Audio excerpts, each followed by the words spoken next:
Capítulo 10. Um dia voltar.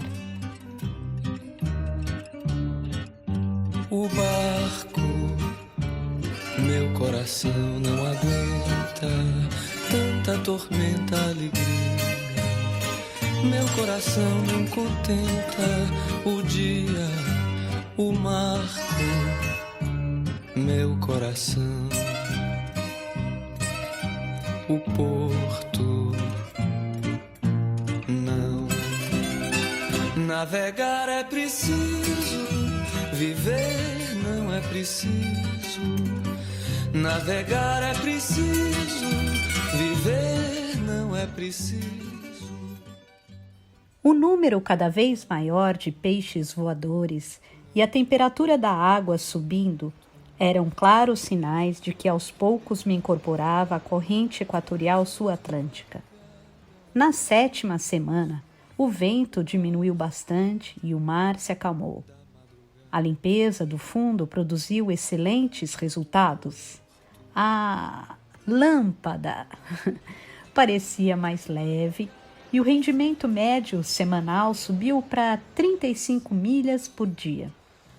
Tudo indicava que, se conseguisse insistir no rumo que vinha mantendo, invadir o raio de visibilidade da ilha não seria um sonho tão impossível. Nos dias de vento mais fraco, remava em direção ao sul, quase contra o vento, para, compensando o efeito da corrente, manter um rumo favorável. As ondas não mais passavam de 60 centímetros de altura e, embora o swell ainda fosse impressionante, a distância entre uma e outra era tão grande que seu efeito era pouco perceptível. A lâmpada deslizava perfeita e em silêncio no rumo oeste, queimando milhas para trás, acendendo o caminho pela frente. O sol nascendo à popa, exatamente à minha frente, e se pondo à proa. A cada dia surgia e se despedia com uma nova cor de um modo diferente. O céu claro e o horizonte calmo permitiam posições astronômicas cada vez mais precisas. A distância até a ilha diminuía a cada página no meu caderninho preto de navegação. Jamais me passou pela cabeça a ideia de aí aportar. Possessão inglesa com 5.173 habitantes no censo de 1975, cuja única ligação com o mundo é feita por via marítima, pois aeroporto não existe. Santa Helena, no Atlântico, é a ilha mais solitária depois das geladas ilhas de Tristão da Cunha ao sul. Foi sítio do exílio de Napoleão, de outubro de 1815 a maio de 1821, quando aí morreu. De formação vulcânica, com 10,5 por 16 quilômetros de extensão, é totalmente cercada de penhascos abruptos que despencam sobre o mar, não havendo em ponto algum porto, praia ou enseada abrigados. O desembarque só pode ser feito do lado noroeste em James Bay, mas ainda assim de modo precário e sujeito aos caprichos do mar. Observa-se nesta parte do Atlântico um singular fenômeno que já fez naufragar muitas embarcações que se arriscaram a permanecer fundeadas próximo à ilha. São as rollers, ondas descomunais que surgem próximo à costa em arrebentação formada, vindas sobretudo de nordeste, ou seja, atingindo exatamente a única parte da ilha onde é possível o desembarque. Sua origem não é bem explicada, podendo mesmo surgir com o mar tranquilo e o vento fraco. O período de maior ocorrência de rollers vai de dezembro a março. Por outro lado, há anomalias magnéticas nas proximidades da ilha, causando desvios na bússola de até 7% acima da variação assinalada nas cartas náuticas. Não, Santa Helena não era o meu objetivo nem o meu porto. O medo de quem navega não é o mar, mas a terra. Depois do que passei e vi nas costas da Namíbia, tinha bons motivos para acreditar nisso. Havia por ali um bom pedaço de terra perigosa que subia à tona, ameaçando a segurança de quem navega livre por mar aberto. Um mar meio ruidoso e desesperado, é certo, mas que eu já conhecia um pouco e com o qual sabia me entender. Porém, se para quem nunca o penetrou o mar causa enorme fascínio, para o navegador que vem do largo, a terra, ainda que perigosa, exerce uma mágica atração. Avistar Santa Helena, mesmo a grande distância, seria maravilhoso. Deus sabe o quanto eu temia suas encostas violentas, mas conseguir reconhecer no horizonte os seus contornos, mais que constatar o enorme trajeto cumprido, significaria averiguar com os olhos, concretamente, a precisão dos meus cálculos de navegação. Após tanto tempo no mar, só, cansado, balançando o tempo todo e fazendo cálculos às vezes complicados sem ter alguém que me apontasse os erros, seria bem possível que estivesse cometendo repetidamente algum pequeno erro ou vício de cálculo, ou que a calculadora estivesse meio tonta, ou ainda que utilizasse as tábuas de navegação, trocando linhas e colunas, e em decorrência disso, na realidade, não me encontrasse onde pensava estar. Remoendo na cabeça essas dúvidas, determinei naqueles dias um rigoroso inquérito administrativo contra todos os instrumentos de navegação e métodos de cálculo a bordo. O sextante principal foi revisado e seu substituto, um pobre instrumento de plástico, reabilitado e comparado. Os cronômetros foram novamente aferidos pelo rádio, a calculadora astronômica ganhou pilhas novas e o comandante do barco passou por uma bateria de testes de trigonometria esférica e navegação astronômica sem auxílio de maquininhas de calcular. Adquiri a clara convicção de que ainda estava no pleno gozo das minhas faculdades mentais e de que a carteirinha de capitão amador continuava válida. Mas a dúvida persistia e só havia no mundo uma coisa que poderia resolver o problema pela raiz. A olho nu, Santa Helena. Os intervalos para descanso diminuíram e o ritmo de trabalho aumentou. O mar, pela primeira vez dócil por tantos dias seguidos, parecia me convidar para um desvio da rota ideal que já ia ficando ao norte. Com o sol forte, também pela primeira vez, remei sem as meias de lã. Dos tênis eu nunca me livraria, pois sem eles era simplesmente impossível me movimentar no barco sem escorregar. Mas logo me arrependeria. A marca branca e pálida nas canelas, cuja pele ainda não vira o sol, quase se transformou em grave queimadura. Na quinta-feira, comemorei a excelente posição do meio-dia e a ausência do balanço das ondas com uma estupenda feijoada. Completa, com farofa, legumes, pimenta vermelha e até mesmo laranja. Não dispensaria, num momento tão importante, uma tradicional caipirinha de limão. E misturando cane, uma aguardente de cana da Namíbia, limão desidratado e mel, cheguei à fórmula perfeita. Mas, estranhamente, não consegui tomar um único gole. O dia, tão espetacularmente limpo após semanas de tempo encoberto, e a sensação fantástica de estar no meio do Atlântico, tão distante da terra e tão próximo de tudo, me embriagavam os sentidos. Uma gota de álcool estragaria tudo. Em Lüderitz, como em quase todos os lugares ilhados no mundo, bebe-se muito. E por sugestão do Crispin Clay, neto do fundador do escotismo Baden-Powell, e por acaso o maior distribuidor de bebidas daquela região, parti com 5 garrafas de bebidas de forte graduação alcoólica. Nunca para combater o frio, pois, no frio, nada é mais perigoso do que o álcool, que ao provocar a vasodilatação sanguínea, aumenta o desperdício de calor do corpo. Mas para relaxar os nervos em caso de pânico. Me sugeriram os amigos de Lüderitz.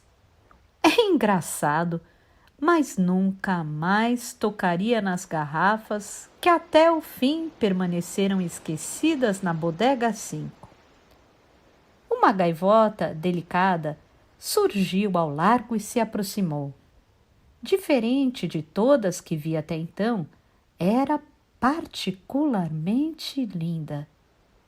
Branca, de longa e elegante cauda, batia as asas sem parar e voava com certa dificuldade, não aparentando ser uma gaivota de longo curso. Era provavelmente a Procellaria nivosa de Santa Helena.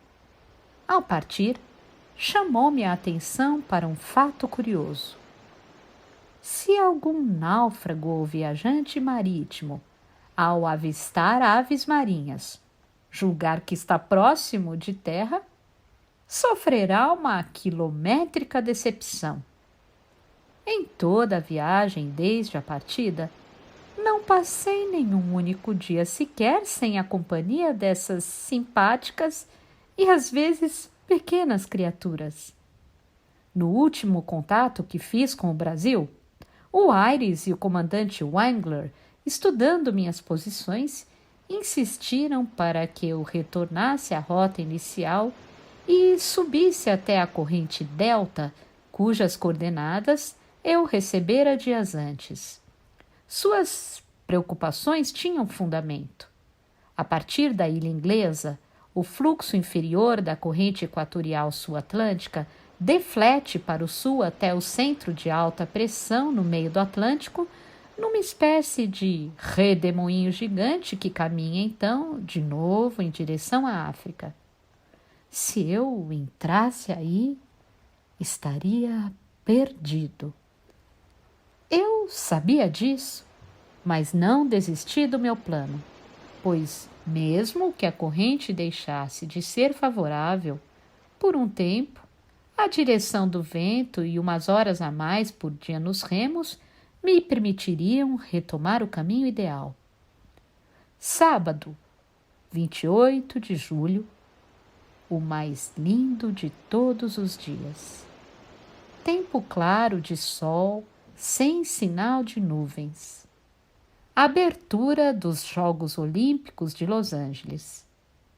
Eu buscava agora a minha medalha. Uma santa medalha no horizonte. O sextante não descansou até que eu obtivesse a mais perfeita posição.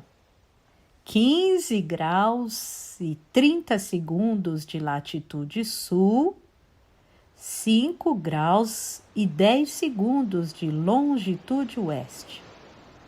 Estava 47 milhas a nordeste da ilha. Ou pensava estar se tudo estivesse em ordem. Ar frio.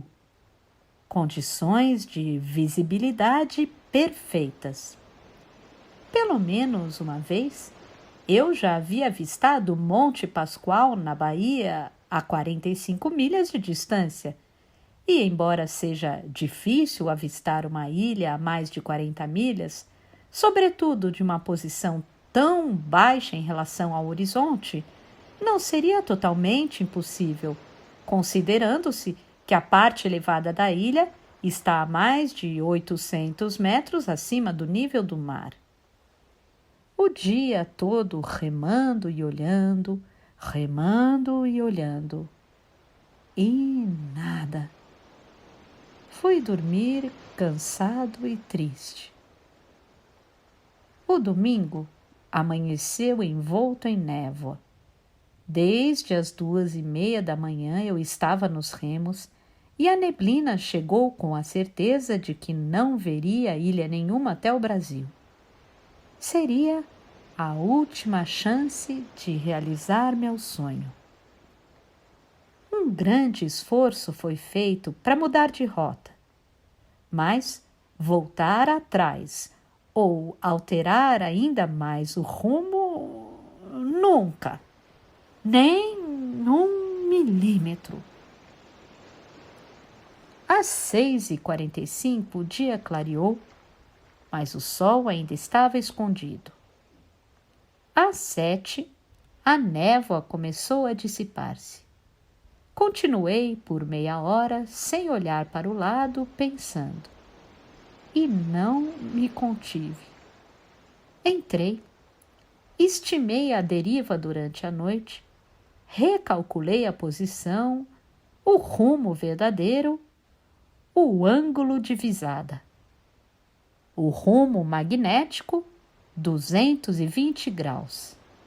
Saí. Última tentativa.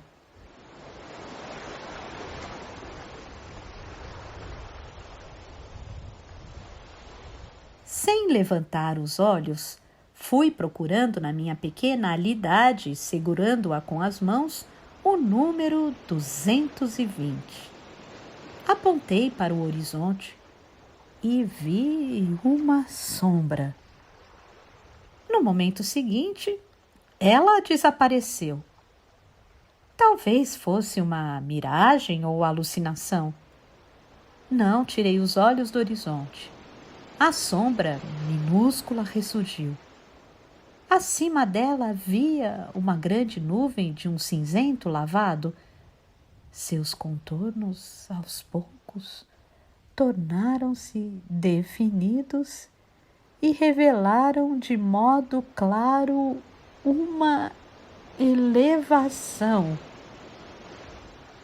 Em 2 níveis, parte baixa e parte alta, exatamente como descrevia o Pilot Book. Desfiz minhas dúvidas. Eu estava a 38 milhas de Santa Helena. Dei um berro. Comecei a pular feito um doido, as lágrimas escorrendo pelo meu rosto. Naveguei por 45 minutos contemplando maravilhado uma sombra que para mim será sempre inesquecível. Pouco depois, o sol esquentou e ela desapareceu. Eu estava a caminho do Brasil. Santa Helena foi um amor platônico na minha vida. Tanto a desejei, tanto lutei para me aproximar e nem sequer a toquei. Não foi preciso. Vê-la foi uma das mais belas coisas que já me aconteceram. A força daquela imagem distante transformou-se em ânimo, coragem e esperança. Ao avistá-la pela última vez, deixei escrito no meu diário: último adeus à ilha. Um dia voltarei. E dobrei sua página mais importante.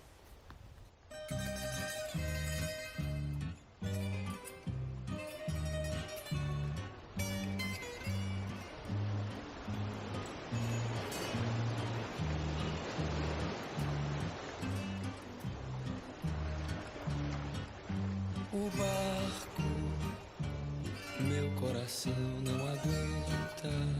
tanta tormenta, alegria. Meu coração não contenta o dia, o mar. Meu coração,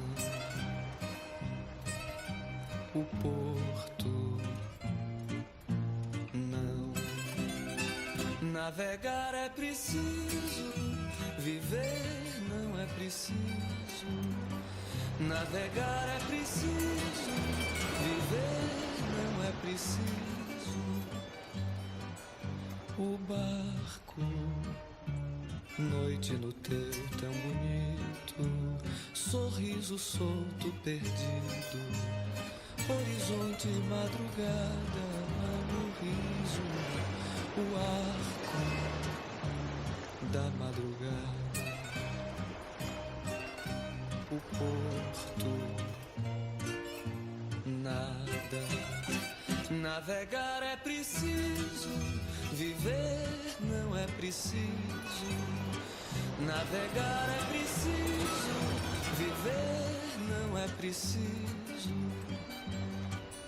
O barco, o automóvel brilhante, o trilho solto, o barulho do meu dente em tua veia, o sangue, o charco, barulho lento,